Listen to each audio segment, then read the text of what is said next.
ஒரு காரியமாவது உங்கள் வாழ்க்கையில் டச் ஆகியிருக்கும், உங்களோடு இடைப்படுகிற ஒரு காரியமாக இருக்கும்.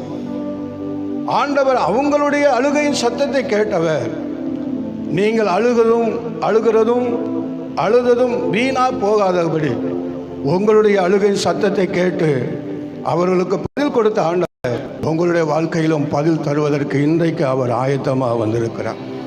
உண்மையிலே விசுவாச மக்கள், நீங்கள் ஆராதனைக்கு வந்து ப்ளஸ் அங்கே வீடு பிரதிஷ்டைக்கு வந்திருக்கலாம்.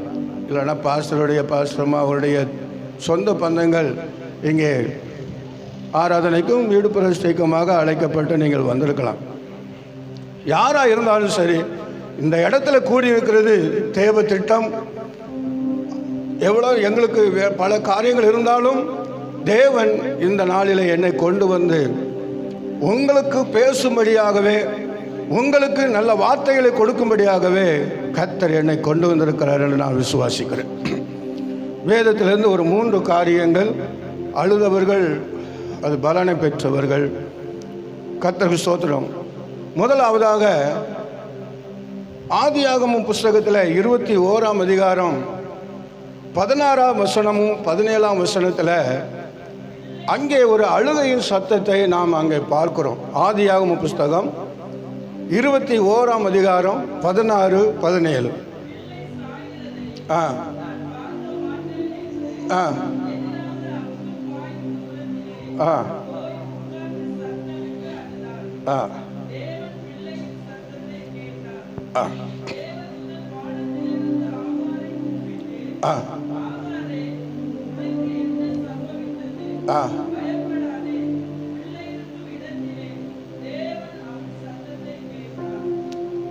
கர்த்தருடைய பரிசுத்த நாமம் மகிமைப்படுவதாக. இங்கே எகிப்து தேசத்தாலாகிய ஆகார் அவருடைய பையன் இஸ்மவேல், இவனை குறித்து தான் அங்கே நாம் வாசித்த வசனம். இங்கே அவருடைய அழுகையின் சத்தம், அந்த ஆகாருடைய சத்தம், அழுகையின் சத்தம், அந்த பிள்ளைன்னு சொல்லுங்க. நீ சொன்ன ரொம்ப சின்ன பிள்ளைன்னு நினச்சிட்டாங்க, வாலிப பயந்தாவன். அவனும் அழுதுருக்கிறான். காரணம், இதுக்கு முன்பாக நீங்கள் சில அதிகாரத்தை வாசித்து பார்க்கும்போது, இந்த ஆகார் ஆபிரகாம் வீட்டில் எகிப்து தேசத்திலிருந்து வந்ததான ஒரு அடிமை பெண்ணாக இருந்திருக்கிறார். தேவன் ஆபிரகாமுக்கும் சாராளுக்கும் நான் ஒரு குழந்தை பாக்கியத்தை உங்களுக்கு தருவேன் என்று தேவன் சொல்லி பல வருஷங்கள் ஆனதுனால இப்பொழுது அவருடைய வாக்கு தத்தத்தில் கொஞ்சம் நம்பிக்கை குறைவு வந்து அங்கே சாராள் சொல்லுகிறாள், தன்னுடைய கணவனிடத்தில் சொல்லுகிறார், கர்த்தர் என்னுடைய கற்பத்தை தான் அடித்து வைத்திருக்கிறார், அதனால் நம்முடைய ஒரு வாரிசு உண்டாக வேண்டும், அதனால் இந்த ஆகார் என்கிற அடிமை பெண் நம்மகிட்ட இருக்கிறார், நீ அவரிடத்தில் சேரும் என்று சொன்ன உடனே இந்த ஆபிரகாம் காத்திருந்து தேவன் கொடுத்த வாக்கு தத்தத்தை அவன் சற்று ஆராய்ந்து பார்த்து தேவனிடத்தில் கேட்காதபடிக்கு தன்னுடைய மனைவி சொன்ன காரியத்துக்கு கீழ்ப்படிந்து விட்டான். இன்றைக்கு இங்கே இருக்கிற அருமை தேவ பிள்ளைகளே, நாம் வீட்டுக்கு தலைவனாக ஆண்களை கர்த்தர் வைத்திருந்தாலும் சில நேரங்களிலே நமக்கு உங்கள் மனைவி, உங்கள் பிள்ளைகள் நல்ல ஆலோசனை கொடுப்பார்கள். ஆனால் அது தேவனுக்கு உகந்த ஒரு ஆலோசனைகளா என்பதை நீங்கள் தான் ஆராய்ந்து பார்த்து அதுக்கு செவி கொடுக்க வேண்டும். எல்லாவற்றுக்கும் ஆமாசாமி போற்றக்கூடாது. இன்றைக்கு அவர் அன்றைக்கு சாராருடைய வார்த்தைக்கு கீழ்ப்படிந்ததுனால இன்றைக்கு வரைக்கும் அந்த ஈசாக்குக்கு எதிராக, கிறிஸ்தவர்களுக்கு எதிராக மிகப்பெரிய ஒரு கூட்டம் இன்றைக்கும் நமக்கு எதிராக நிற்கிறது. ஒரு வார்த்தைக்கு, சாராருடைய வார்த்தைக்கு கீழ்ப்படிந்ததுனால.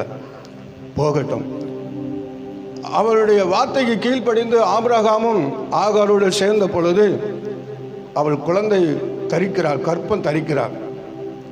கற்பம் தரித்த உடனே அவள் தன்னுடைய நாச்சியார், தான் ஒரு அடிமை, இந்த அடிமைக்கு ஒரு நல்ல வாழ்க்கையை தன்னுடைய நாச்சியார் கொடுத்திருக்கிறாள் என்பதை கூட அவள் தெரியாதபடிக்கு, புரிந்து கொள்ளாதபடிக்கு தன்னுடைய இருதயத்தில் தன்னுடைய நாச்சியாரை, தன்னுடைய எஜமாட்டியை அற்பமாக எண்ண ஆரம்பிக்கிறார்.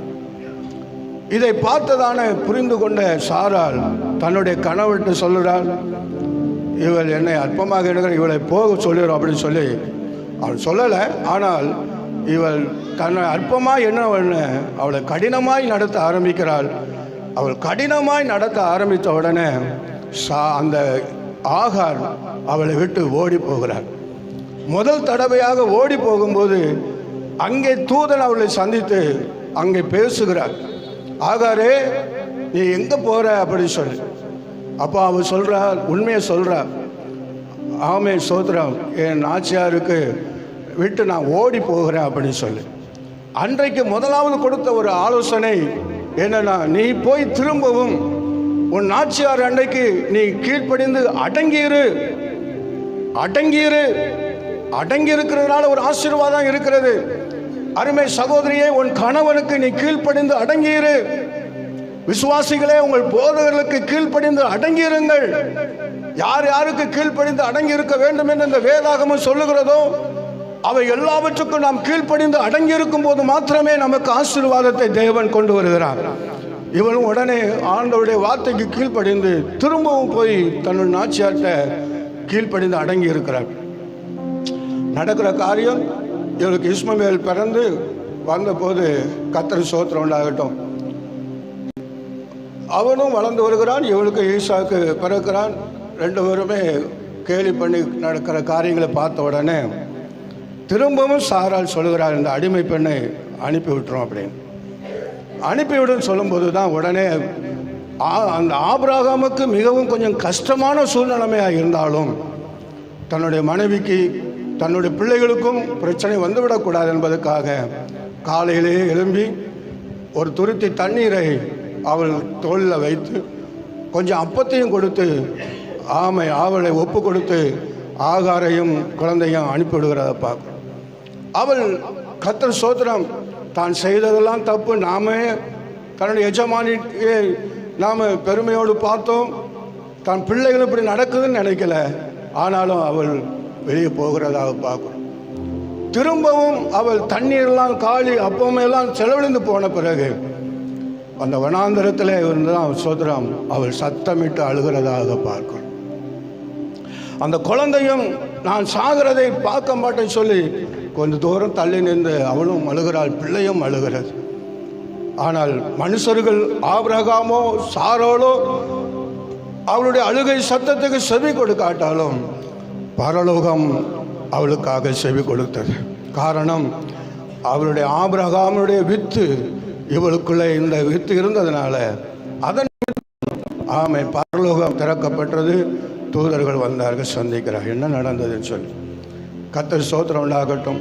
அங்கே ஒரு வாக்குத்தத்தங்கள் கிடைக்கிறது. இந்த பிள்ளையை நீ கூட்டிட்டு போ, நான் இவனை ஒரு பெரிய ஜாதியாக்குவேன் கர்த்தர் என்று வாக்குத்தத்தம் கொடுத்தார். ஆகவே அந்த வசனம் சங்கீதம் 6:8 சொல்லப்பட்டது போல, அக்கிரம செய்கைக்காரர்களை நீங்கள் எல்லாரும் என்னை விட்டு அகன்று போய்விடுங்க, கர்த்தர் என் அழுகையின் சத்தத்தை கேட்டார் என்று சொன்ன வாக்குப்படி இந்த ஆகாருடைய சத்தம், குழந்தையுடைய சத்தத்தை தேவன் கேட்டு அவனுக்கு ஒரு எதிர்காலத்துக்கு ஒரு நல்ல வாக்குத்தத்தங்கள் மாத்திரமல்ல, பக்கத்திலேயே அவள் கண்ணை திறந்து பார்க்கும்போது பக்கத்திலேயே ஒரு நீரூற்று அந்த தண்ணீரை அவர் வைத்த ஆசீர்வாதத்தை அவள் மனக்கண்கள் திறக்கப்பட்டு அந்த ஆசீர்வாதத்தை எல்லாம் சுதந்திரித்து கொண்டாள் என்று பார்க்கிறோம். ஒரு பெரிய ஜாதியாக்கினார். அருமை தேவ பிள்ளையே, இதே போல கணவனால் கைவிடப்பட்ட ஒரு சூழ்நிலைமையில் குழந்தையோடு நீக்காபாராதோ சங்கராதோ நீ ஒரு பாரத்தோடு கண்ணீரோடு இந்த இடத்துல நீ இருக்கலாம். தேவனாய் கர்த்தர் உனக்கும் ஆண்டவர் கொடுக்கிற வாக்கு தத்தம், நீ நம்பினவர்கள் எல்லாம் உன்னை கைவிட்டாலும் உன் அழுகையின் சத்தத்தை இதுவரைக்கும் நீ வடித்த கண்ணீரை காண்கிற தேவன் அவர் உன்னையும் உனக்கும் ஒரு ஆசீர்வாதத்தை, உன் கண்களை திறந்து இந்த ஜபங்களுக்கு பிறகு ஆண்டவர் உனக்கு ஒரு ஆசீர்வாதத்தை காண்பிக்கிறார். உனக்கு கொடுத்திருக்கிற பிள்ளைகளையும் அவர் ஆண்டவர் ஆசீர்வதித்து மிகப்பெரிய ஜாதியாக மாற்றப் போகிறார். ஏசாயாவின் புஸ்தகம் 60ஆம் அதிகாரம் 22வது வாக்கியத்தில் சொல்லுகிறார், சின்னவன் 1000 சிறியவன் பலத்த ஜாதியாக மாறும். நான் ஏற்ற காலத்தில் நான் இதை தீவிரமாய் நடப்பிப்பேன். எல்லாராலும் கைவிடப்பட்ட நிலைமையில் இந்த இடத்துல நீ உட்கார்ந்து ஆமே நீ சத்தத்தை நீ யார் என்று எனக்கு தெரியாது, ஆனால் ஆவியானவர் உன்னை அறிந்திருக்கிறார். ஒருவேளை இந்த ஆராதனைக்கு போகவா வேண்டாம் என்று கூட நீ நினைத்தாலும் ஆவியானவர் இன்றைக்கு உன்னை இந்த இடத்துல கொண்டு வந்து அமர வைத்திருக்கிறார். உன் கண்ணீர் வடித்த கண்ணீர் எங்கோ போனது என்று நினைக்காத. ஆண்டவர் தாவீது சொன்னது போல என் கண்ணீரை எல்லாம் உடைய துருத்தியில் வைத்திருக்கிறீரப்பா என்று சொன்ன வாக்குப்படி நீ வடித்த கண்ணீர் எல்லாத்துக்கும் பதில் கொடுக்கிற 2025வது வருஷம் ஆண்டவர் உனக்கு நல்ல ஆசீர்வாதங்கள், ஆமா உன் பிள்ளைகளுக்கு நல்ல ஆசீர்வாதங்களை கொடுத்து உன் பிள்ளைகளுடைய சுகவாழ்வு எல்லாம் உன் சுகவாழ்வு எல்லாம் துளிர்க்கும்படி கர்த்தர் வைப்பார். ஹல்லேலூயா, சத்தமாய் சொல்லுங்க ஹல்லேலூயா.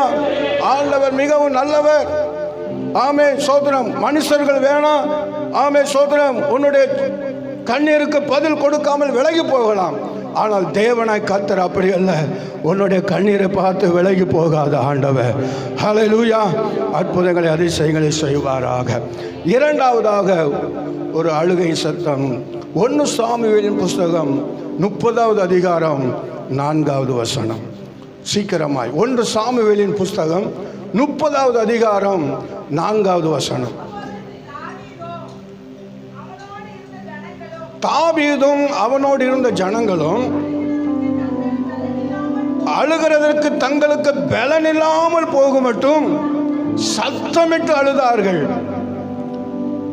இந்த சம்பவம் நீங்கள் வாசித்திருக்கலாம், உங்க பாஸ்டரும் நிறைய தடவை இதில் பிரசங்கம் பண்ணியிருக்கலாம். ஆனால் திரும்பவும் இந்த வார்த்தையை கர்த்தர் உங்களோடு இடைப்படுகிறார்.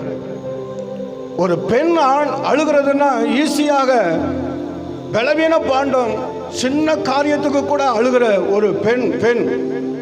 ஆனால் ஒரு ஆண் அழுகிறான் என்றால் ஒரு ஆண் சீக்கிரத்தில் அழுக மாட்டான். ஆனால் அவன் ஒரு ஆண் அழுகிறான் என்றால் மிகப்பெரிய காரியம், மிகப்பெரிய பிரச்சனை, மிகப்பெரிய இழப்புகள் மத்தியில தான் அவன் கண்ணில் இருந்து கண்ணீர் வரும். இந்த தாவீது ராஜா கர்த்தர் ஸ்தோத்திரம், கோலியாத்தை எல்லாம் கொன்ற வீரன், கர்த்தருக்கு ஸ்தோத்திரம் உண்டாகட்டும், மிகப்பெரிய யுத்தங்களை செய்தவன். ஆனால் அவன் இந்த சம்பவ காரியங்களிலே அவனுடைய கண்களிலிருந்து கண்ணீர் தாரையாக வருகிறது. இந்த வசனம் நாம் வாசித்த வசனத்தில் சொல்லப்பட்டது போல தாவீதும் அவனோடு இருந்தவர்களும் தங்களுக்கு பலனில்லாமல் போக மட்டும் அவர்கள் அழுதார்கள் என்று, சத்தமிட்டு அழுதார்கள் என்று பார்க்கணும். நடந்த காரியம் என்ன என்று பார்க்கும்போது அந்த 30ஆம் அதிகாரத்தில் முதலிருந்து நீங்கள் பார்க்கும்போது தாவீதும் அவனுடைய மனிதர்களும் மற்ற இடத்துல யுத்தம் பண்ண போகும்போது இவங்க இடத்துல என்ன செஞ்சிட்டாங்கன்னா, அமலேக்கர் என்ன செஞ்சிட்டாங்க, யுத்தம் பண்ண அங்கே இருந்ததான அனைத்து பெண்கள், குழந்தைகள், ஆடு மாடுகள் எல்லாவற்றையும் கொண்டு போயிட்டாங்க. சித்தர் எல்லாம் சுட்டு போட்டு போயிட்டாங்க, எம்டி.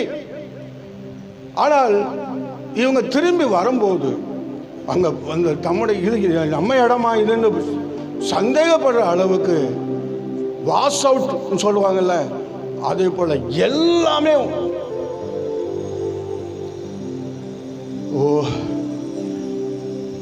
தாவீதும் ஐயோ என்னுடைய மனைவி, ஐயோ என்னுடைய பிள்ளைகள், ஐயோ என்னுடைய சம்பத்துகள் எல்லாம் போய்விட்டது என்று வந்தவர்கள் எல்லாரும், தாவீதும் அவனோடு கூட இருந்தவர்களும் தங்களுக்கு பலன் இல்லாமல் போக மட்டும் சத்தமிட்டு அழுதார்கள் என்று பார்க்கிறோம்.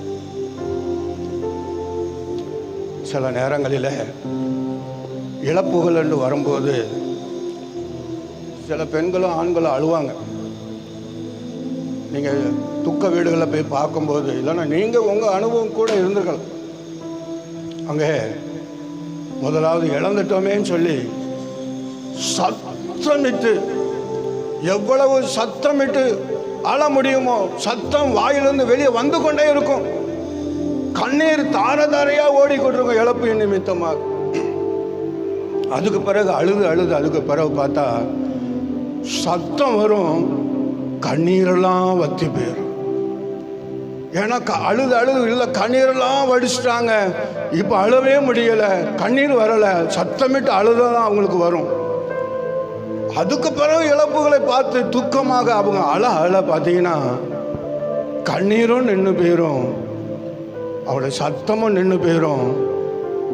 நம்ம சிரிப்பு சொல்லுவோம், வேன்னு சத்தம்தான், வேறு ஒன்றுமே வராத அளவுக்கு அந்த இழப்புகள் நிமித்தம் அழுவாங்க. அதே ஒரு சூழ்நிலைமை தான் இங்கே தாவீதுக்கும் அவனோடு இருந்த மனிதர்களுக்கும் நடந்த காரியம். ஐயோ என்னுடைய மனைவி, ஐயோ என்னுடைய பிள்ளைகள், ஐயோ என்னுடைய சம்பத்து எல்லாம் போய்விட்டதே என்று சொல்லி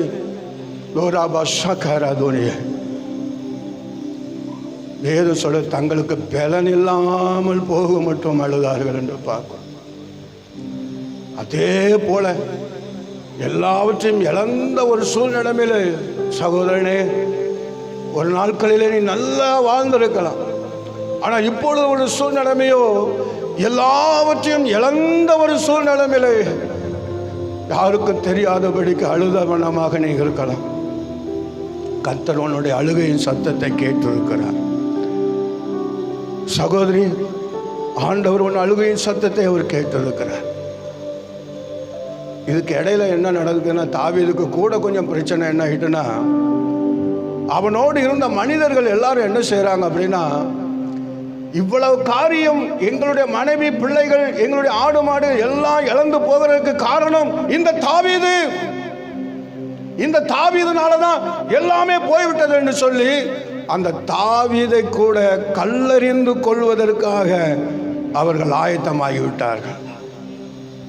எல்லாரும் ஒன்று போல் இணைந்து லீடராக இருந்த தலைமையாக இருந்த தாவீதை கல்லறிந்து கொள்வதற்கு ஆயத்தமாகிவிட்டார்கள். ஆனால் ஒன்று மட்டும் மறந்து விட்டார்கள். என்ன காரணம் என்றால், தங்களைப் போல தாவீதும் தன்னுடைய மனைவிகளையும் பிள்ளைகளையும் சொத்துக்களை எல்லாம் இழந்து போய் நிற்கிறார் என்று அவர்கள் மறந்து விட்டார்கள். கர்த்தருக்கு ஸ்தோத்திரம், எல்லாமே இவனால் வந்தது என்று சொல்லிதான் அவர்களை கல்லறிந்து கொள்வதற்கு ரெடியாகிவிட்டார்கள். ஆனால் இந்த இக்கட்டான சூழ்நிலைமையில தான் சத்தமிட்டு அழுது பலனில்லாமல் போகுமிட்டு அழுதா தாவீது. எந்த மனிதர்களை நம்பி பலன் இல்லை, காரியம் இல்லை என்று சொல்லி கர்த்தருக்குள்ளே தன்னை திடப்படுத்திக் கொண்டான் என்று பார்க்கிறோம். அருமையான தேவ பிள்ளைகளே, சகோதரனே சகோதரியே, ஒருவேளை இப்படிப்பட்டதான யோபுவை போல தாவீதை போல எல்லாவற்றையும் நீ இழந்த சூழ்நிலைமை இருக்கும்போது, நீ நன்மை செய்தாலும் உனக்கு எதிராக ஒன்னாலதான் இவ்வளவு பிரச்சனை, இந்த வீட்டுக்கு நீ லீடராய் தலைமையா இருக்கிற ஒன்னாலதான் இந்த பிரச்சனை என்று சொல்லி யாரெல்லாம் உன்னை துக்கப்படுத்தினார்களோ, உனக்கு உதவி செய்வதற்கு யாரும் இல்லாத சூழ்நிலைமை இருந்தாலும் உனக்கு உதவி செய்வதற்கு ஒரு தேவன் ஒருவர் இருக்கிறார் என்பதை நீ மறந்து போகாதே. பரலோகம் இருக்கிறது ஒன்று இருக்கிறது என்பதை நீ மறந்து போகாதே. எல்லாருமே எதிராக தாவீதுக்கு எதிராக இருந்தாலும் அவன் தன்னைத்தானே கர்த்தருக்குள்ளே தன்னை திடப்படுத்திக் கொண்டான் என்று பார்க்கிறோம். சகோதரியே, உனக்கும் எதிராக எல்லாரும் நீ நன்மை பெற்றவங்க, தாவீதால் நன்மை பெற்றவங்க தான் இப்படி எழுப்பி நின்னாங்க. உன்னால நன்மை பெற்றவங்க கூட குடும்பங்கள், சில நபர்கள், சில ஆத்துமாக்கள், சில குடும்பங்கள் கூட உனக்கு விரோதமாக, நீ உன் குடும்பத்தில் உன் வேலை பார்க்குற இடத்துல எழும்பி இருக்க, உனக்கு உதவி செய்ய யாரும் இல்லைன்னு நினைக்க, உனக்கு பரலோகம் இருக்கிறது, உன்னை கரம் பிடித்த தேவன் உனக்கு இருக்கிறார். அவர் ஒருபோதும் உன்னை கைவிட மாட்டார். அவன் தன்னை திடப்படுத்தி கொண்டு அவன் தேவனை நோக்கி ஜபித்து விசாரித்த பொழுது, நான் இதை பின்தொடர்ந்து போகலாமா, நான் இதையெல்லாம் திருப்பி பெற்றுக்கொள்வேனா என்று அவன் ஜெபித்த பொழுது தேவன் கொடுத்த வார்த்தை, நீ பின்தொடர்ந்து போ, நீ சகலவற்றையும் நீ திருப்பிக் கொள்வாய் என்று ஆலோசனை. வேதம் சொல்லுது அழகா, டேவிட் ரெக்கவர்ட் ஆல். அவன் போய் பார்த்தா அவங்க எல்லாம் புசித்து குடித்து வரவி கிடக்குறாங்க. குட்டிகளை பறி கொடுத்த கரடியை போல போய் எல்லாவற்றையும் துரத்தை நிர்மலமாக்கி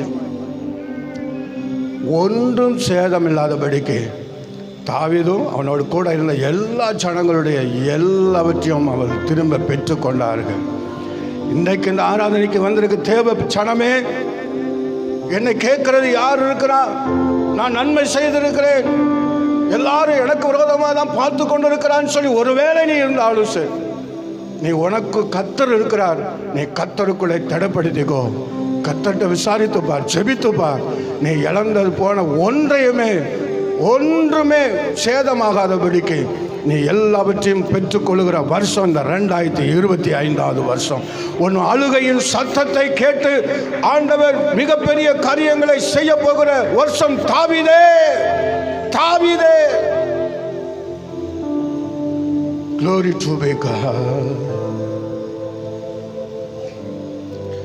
கண்ணீரெல்லாம் துடைப்பார், கண்மணி போல் காப்பார். கண்ணீரெல்லாம் துடைப்பார், கண்மணி போல் காப்பார். கார்மேகம் போன்ற கஷ்டங்கள் வந்தாலும் கருத்துடன் உன்னை காத்திடவே. கார்மேகம் போன்ற கஷ்டங்கள் வந்தாலும் கருத்துடன் உன்னை காத்திடவே. இயேசு அழைக்கிறார், இயேசு அழைக்கிறார். ஆவலாய் உன்னை தம் கரங்கள் நீட்டியே இயேசு அழைக்கிறார். ஆவலாய் உன்னை தம் கரங்கள் நீட்டியே இயேசு அழைக்கிறார். கர்த்தாவே சொல்லும் அடியார்கள் நாங்கள் கேட்கிறோம். மூன்றாவது ஒரு காரியத்தை சொல்லி நான் ஜெபம் செய்து கடந்து போகும். எல்லாருக்கும் தெரிந்து பல தடவை நீங்கள் சத்தியத்தை கேட்டது தான். 1 சாமுவேலின் புஸ்தகம் 1வது அதிகாரம் 10வது வசனம். 1 சாமுவேலின் புஸ்தகம் 1வது அதிகாரம் 10வது வசனம். அவள் போய் மனம் கசந்து மிகவும் அழுது கர்த்தரை நோக்கி விண்ணப்பம் செய்தார். இந்த அன்னாளுடைய காரியம் நமக்கு எல்லாம் தெரியும். அவளுக்குடைய அழுகையின் காரியம், அவளுக்கு குழந்தை பாக்கியம் இல்லை. அவளுடைய கணவர் நல்ல நேசிக்கிற ஒரு கணவன் தான். அவளுக்கு 2 மனைவி, ஒருத்திக்கு குழந்தைகள்லாம் இருக்குது, இவளுக்கு தான் குழந்தை இல்லை. அவளுடைய சக்களத்தை இவளுடைய துக்கப்படும்படி நிறைய தடவை நிறைய நாட்கள் அவளை கஷ்டப்படும்படி அவள் பேசி அவளை துன்பப்படுத்திடும். பார்க்குறவர்கள் எல்லாரும் சொல்கிற காரியம் குழந்தை இல்லையா, குழந்தை இல்லையா என்று சொல்லிதான் அவர்களை வேதனைப்படுத்துகிற ஒரு அனுபவம். ஒரு கணவன் கூட நீ ஏன் சாப்பிடாம இருக்கிற, ஏன் அழுகிற, 10 பிள்ளைகளை பார்க்கலும் நான் உனக்கு அதிகமாக இருக்கிறேன், நான் உன்னை எதுவும் கேள்வி பண்ணா, எதை ஒன்றா உன்னை நோகடிக்க உன்னை நான் பேசினேன்னா இதெல்லாம் சொல்லி பார்க்குறேன். ஆனால் அதெல்லாம் அவளுக்கு இல்லை. நீ என்ன சொன்னாலும் சரி, எனக்கு ஏன் வயிற்றில் ஒரு குழந்தை பிறக்கணும் அப்படின்னு சொல்லி அவளுடைய ஒரு தீர்க்க முடியாத ஒரு ஆசை. அந்த நேரத்தில் தான் அவள் ஆலயத்துக்கு போய் கர்த்தருக்கு ஸ்தோத்திரம் உண்டாகட்டும், அவள் தன்னுடைய காரியத்தை எல்லாம் தேவ சமூகத்தில் ஹல்லேலூயா அவள் சொல்லுகிறத பார்க்குறோம். மனம் கசந்து அழுகிறார். கர்த்தருக்கு ஸ்தோத்திரம் உண்டாகட்டும். இன்னைக்கு எல்லாரும் கேட்குறது, கேட்பாங்க கல்யாணம் முடியலைன்னா, கல்யாணம் முடியலையா, முடிஞ்சிச்சு. அடுத்தது பாரு, உன் பிள்ளை எதுவும் புழு பூச்சி உண்டா? நேரத்துக்கு ஒரு இடத்துல தான் பேச, ஒரு புழு பூச்சி எதுவும் உண்டா? புழு பூச்சி இருக்கு. பேக்கரி ஐட்டத்தை தின்னா போதும், அழகாக புழு பூச்சி நல்லா பற்றிக்கணும். அவங்க கேள்வி சூசமாக கேட்க, ஒரு புழு பூச்சி உண்டா? பேக்கரி ஐட்டம் நல்லா தின்னுங்க, இருக்கு புழு பூச்சி இருக்கு, அதுக்கு தான் மெடிசன் பார்த்துக்கிட்டு இருக்கேன்னு சொல்லு. இதுதான் பிள்ளை செல்வம் முக்கியம். எவ்வளவு பணம் இருந்து என்ன, பிள்ளை செல்வம் முக்கியம். வேதத்தில் நான் பார்த்துருக்கிறேன், நான் ஆராய்ந்து பார்த்ததில் ஒருபோதும் சத்ருவானவன் கற்பத்தின் கனி அடைச்சி வச்சதே இல்லை. ஆனால் வேதத்தில் பார்க்குறேன், கர்த்தர் தான் நிறைய இடத்துல, கர்த்தர் தான் குழந்தை கற்பத்தை அடைச்சி வச்சாருன்னு நிறைய இடத்துல நான் பார்த்துருக்குறேன். இன்றைக்கு ஒருவேளை இந்த வார்த்தைகள் உங்களுக்கோ இல்லை என்றால் வேற யாருக்காவது, உங்களுடைய மருமக்கள்மார், உங்கள் பிள்ளைகள், இங்கே வராத வீட்டில் இருக்கிறவங்களுக்கு கூட குழந்தை இல்லைன்னு சொல்லி ஒருவேளை நீங்கள் இந்த இடத்துல நீங்கள் அமர்ந்திருக்கலாம்.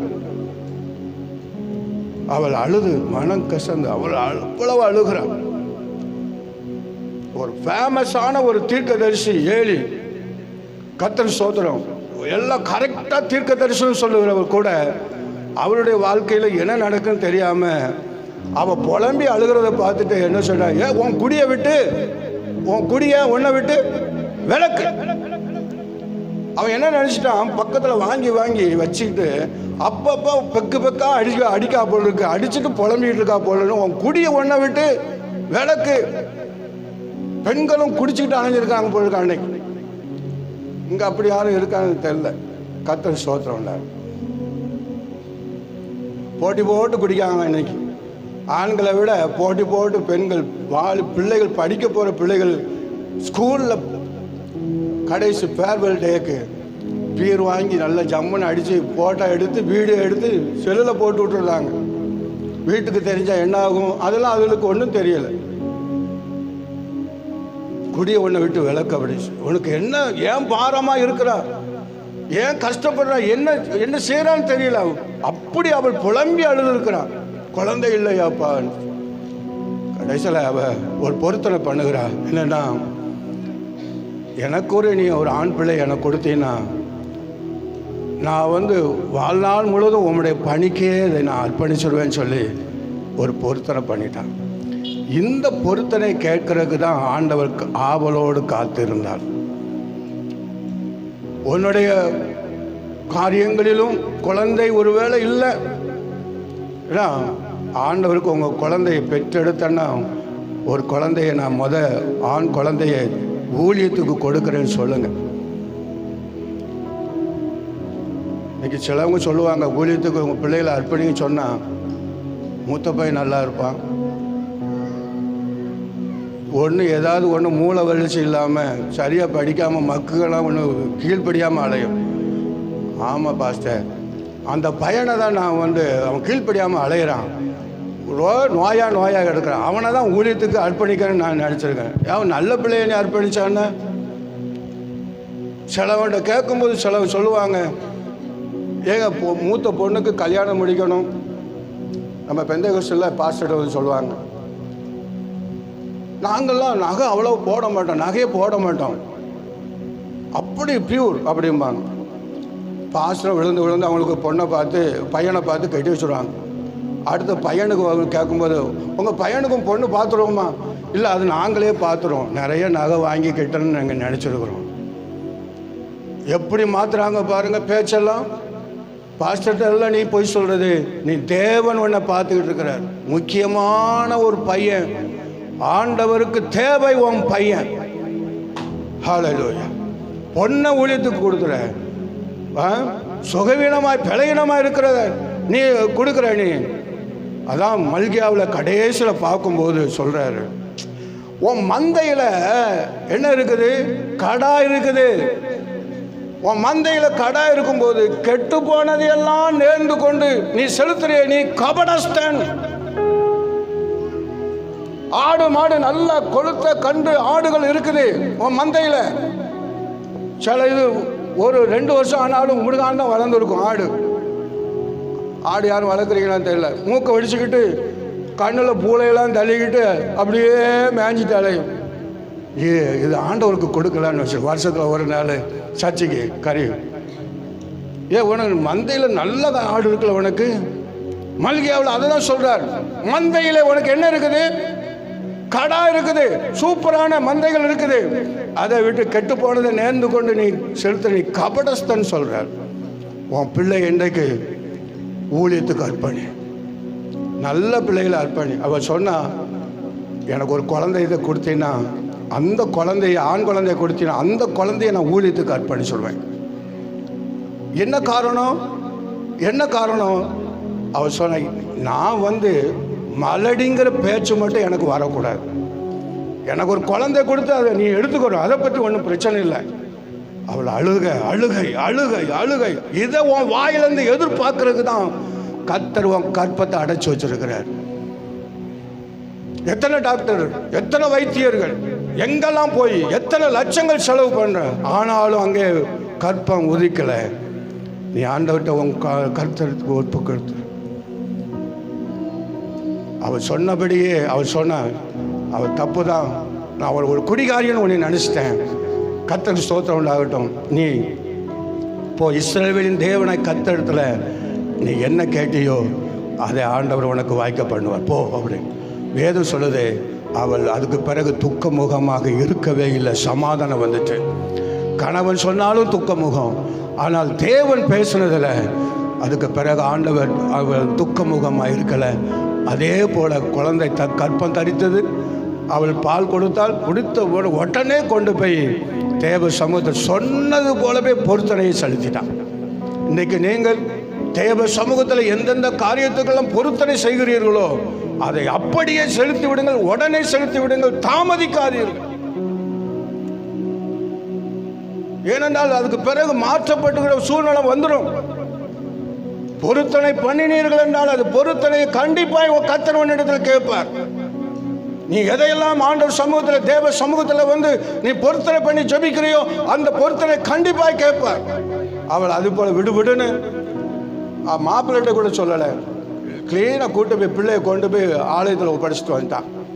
ஏன்னா இப்போ நான் யாரும் இல்லை, இப்போ நான் யாரும் இல்லை, சொல்லுங்க, நான் யாரும் இல்லை. போகணும் எனக்கு அதுக்கு ஒரு பிள்ளை இருக்குதோ இல்லையோ அதை பற்றி எனக்கு கவலை இல்லை. என் பிள்ளை அங்கே கர்த்தருடைய சமூகத்தில் வளர்றான், நான் மலடி இல்லை அப்படின்னு சொல்லி அவளுக்கு ஒரு தைரியம் வந்து. ஆனால் கர்த்தர் வாங்கிட்டு சும்மா விடுவாரா? அப்படி அல்ல. நிறைய பிள்ளைகளை கர்த்தர் அண்ணாளுக்கு கொடுத்தார் என்று வேதம் சொல்லுகிறது. அவளுடைய அழுகையும் சத்தத்தை கேட்கிறவ. அருமை தேவ பிள்ளையே, நீ இதுவரைக்கும் அழுத கர்த்தர் சத்தம் ஆமை எங்கேயோ போயிட்டு நினைக்காத. ஆமை உன் கண்ணீர் சொல்லுவாங்க, உன் கண்ணீர் நிலத்தில் விழுறதுக்கு முன்னால் அது பரத்துக்கு போயிடும்னு சொல்கிறாங்க.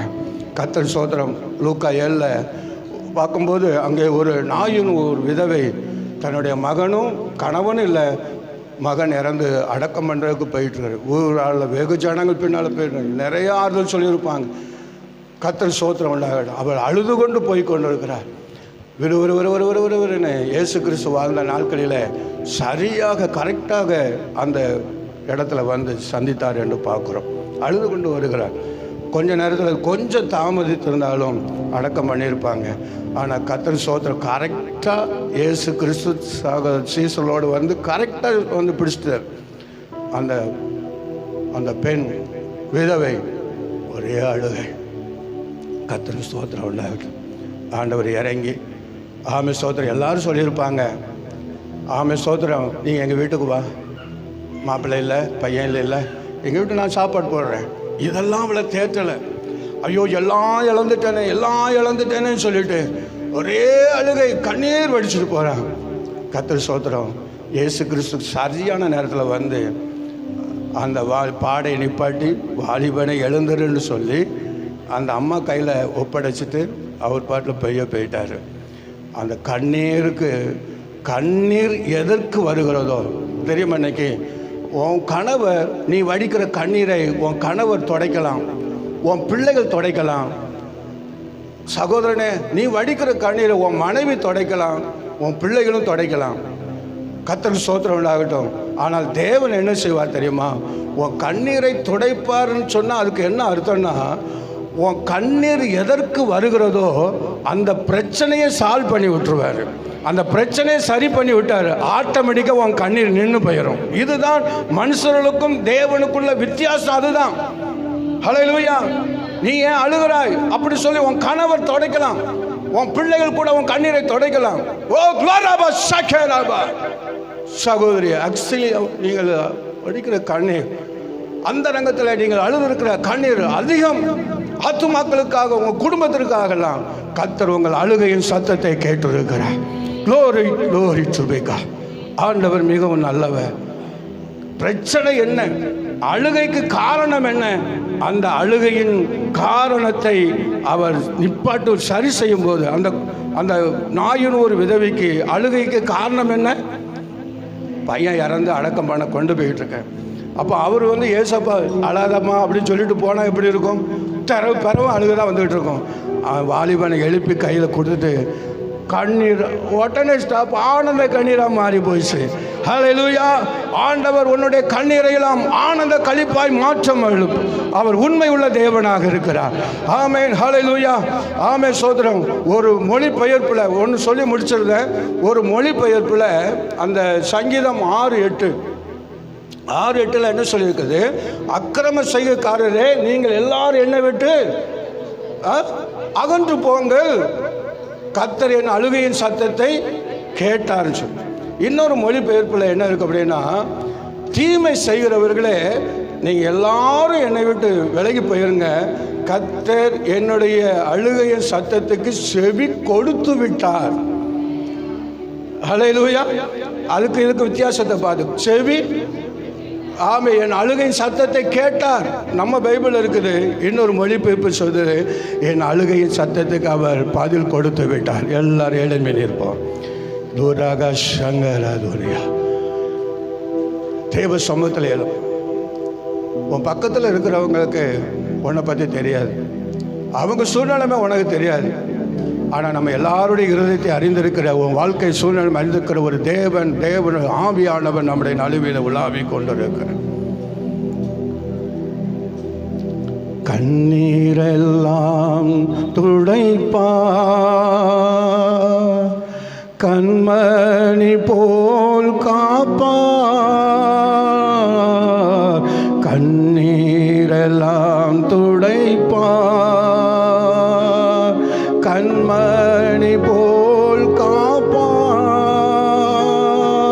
கார்மேகம் போன்ற கஷ்டங்கள் வந்தாலும் கருத்துடன் உன்னை காத்திடவே, கார்மேகம் போன்ற கஷ்டங்கள் வந்தாலும் கருத்துடன் உன்னை காத்திடவே, இயேசு அழைக்கிறார்,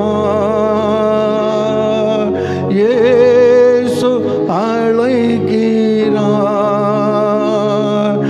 அவளை உன்னை தம் கரங்கள் நீட்டி இயேசு அழைக்கிறார், அவளை உன்னை தம் கரங்கள் நீட்டி